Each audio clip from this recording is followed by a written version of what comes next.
hunters. We hunt New England. We hunt New England. We hunt New England. We hunt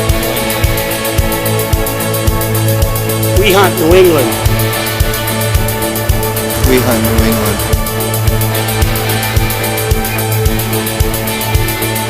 We hunt New England. We hunt New England.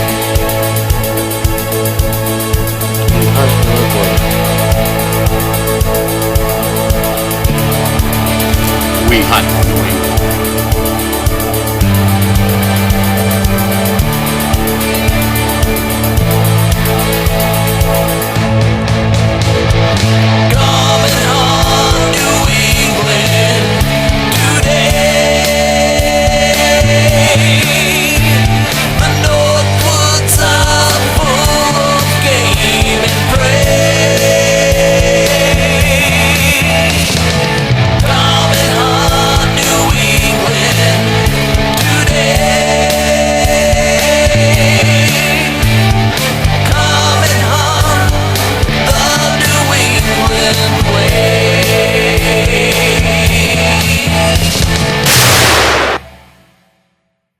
On this next hunt coming up, it's a real exciting hunt for Russell and I as a father-son team. This hunt, the year before, Russell harvested from the same exact tree that we hunt in this particular episode that you're going to see. Russell hunted from this same tree and shot a nice buck the year before, and that would have been in 2009. And in 2010, this is the season that this episode comes from. Russell lives up in the Gardner area, and I live in southern Maine. And on this particular year, in 2010, Russell had done some hunting the first part of the season. I guess it was in the first week of the season. And he was able to get out one morning and using a little, the can, the estrus bleak can, everybody's seen them, he was able to call in a really nice 8-pointer that he shot. And he gave me a call, and I was congratulating him, telling me about it, and he told me that he used that little can, and that was the trigger that I realized that the bucks were in full rut up in central Maine. So I told him that I'd be up there Thursday morning, I believe it was November 11th, and I told him that I would be up there at 3 o'clock and to meet me at the Interstate 95 Gardner exit near his house, and that we would head on up to that same exact tree that a year before he had harvested a nice buck out of. And that year before, after he harvested his nice buck, I sat that tree stand with him. He was on the camera, I was carrying my gun, and a really big high rack buck came behind us through the real thick stuff, never presented a shot.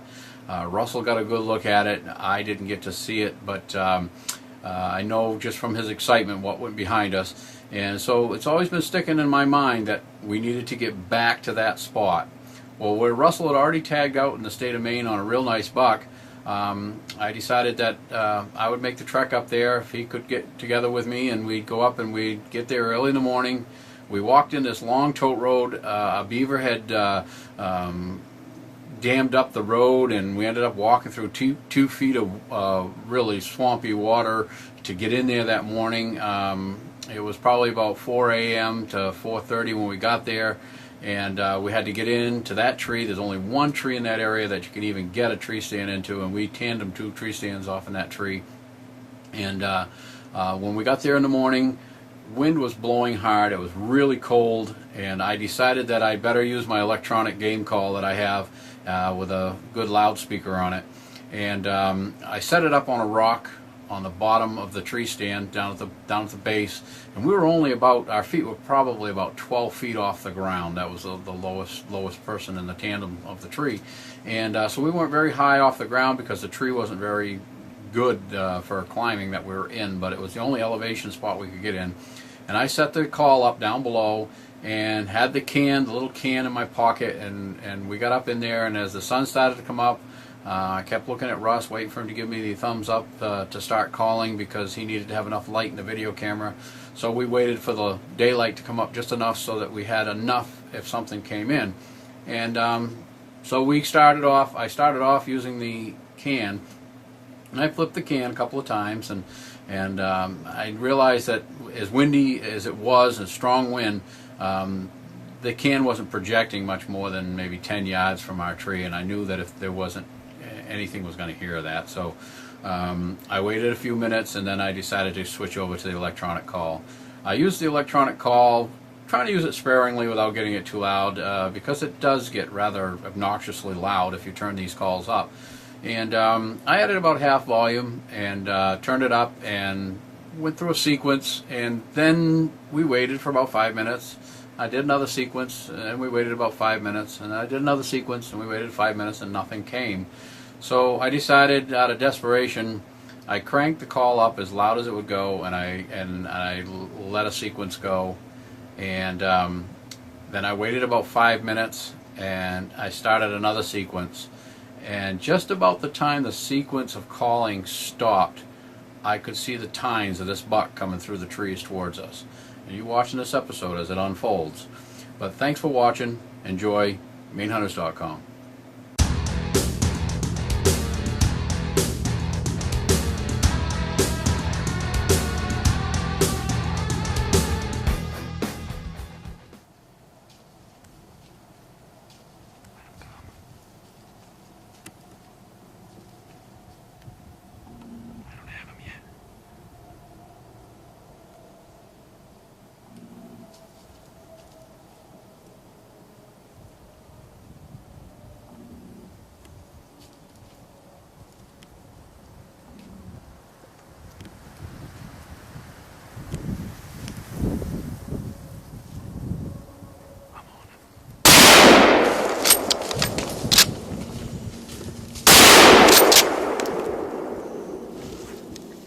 Yes, sir, baby. We did it. Buck down on the ground, man. Cameraman Russ, we pulled it off. Whew. Got him with shot number 2. There, I found him finally. Boy, they're hard to find in there. Yeah, he's not going in. He's going down. Good buck. Whee. Boy, this is a killing tree. You were on him, weren't you? Yeah. You came right in the way yours did that freaking trail. I saw Bizarre. him way up in on them by them logs, crossing those logs. That's where I saw mine. Yeah, I that remember time. you telling me that's why I was watching up there. I kept watching, and that's the same trail that one came in behind us on.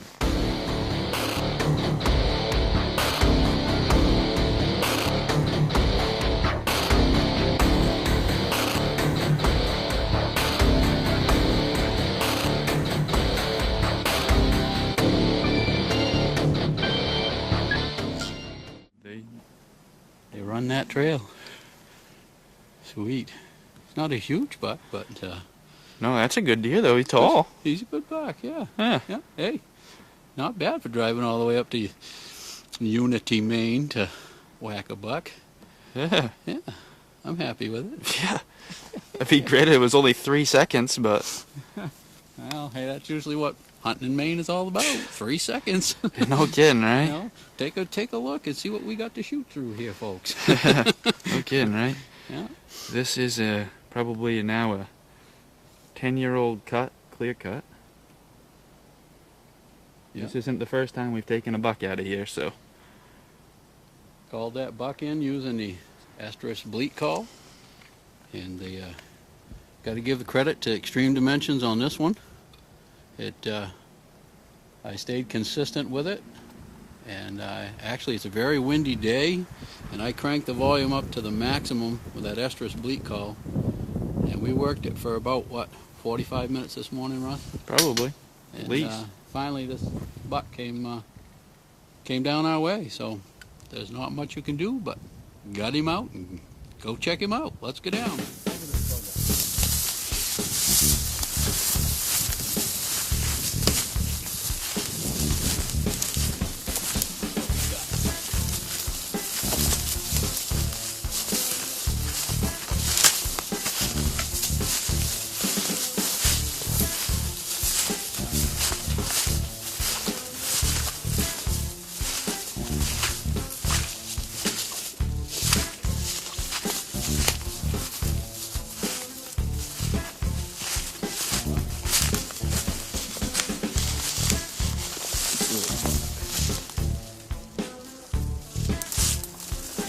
6 point. Good deal. Hey, you can't beat that. That's a what? 3-hour drive? Yeah, nice to see that nice rack coming through the woods though. I knew it was a small rack, but Got really good color on it. for a Maine buck on film, it's awful good to get a deal like this. He went down, what, maybe 20 yards Yeah, maybe. What's that? from where I hit him. And, tree stands back that direction. He came right through this little cut right here. And I'm quite sure I hit him with that second shot. Got a busted leg. Sure does.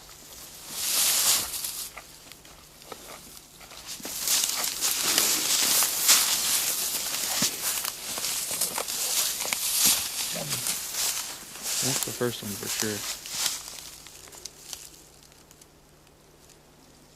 Well, let's get a tag out and get on that thing. And we'll go get a deer cat. Deer cat. Congrats, sir. Yes, thank you.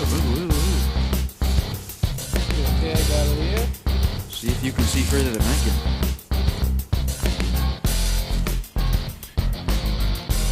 And that's where the big deal is. Where does he go? Which way does he go?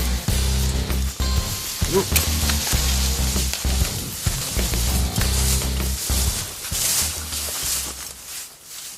Well, MaineHunters.com. Hope you enjoy our video.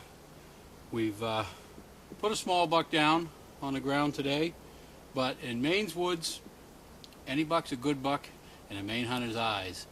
New England hunting, it's what it's all about, and this is what you come up with. I'm just as happy as if this thing was a 10 or 12 pointer. It's a 6 point with a nice rack, nice beefy little rack, and for a Maine woods buck up here in the scrub saplings, you just can't beat it. I'm tickled and very pleased with this deer. He's probably 150 pounds dress weight, and we're gonna get to gutting this deer out and head to the tagging station with him.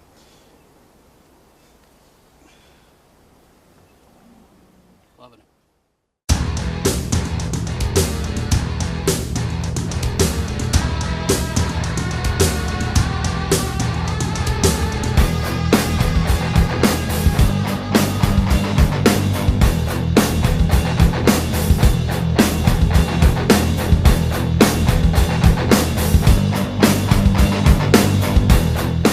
Yes, sir, baby. We did it. Buck down on the ground, man.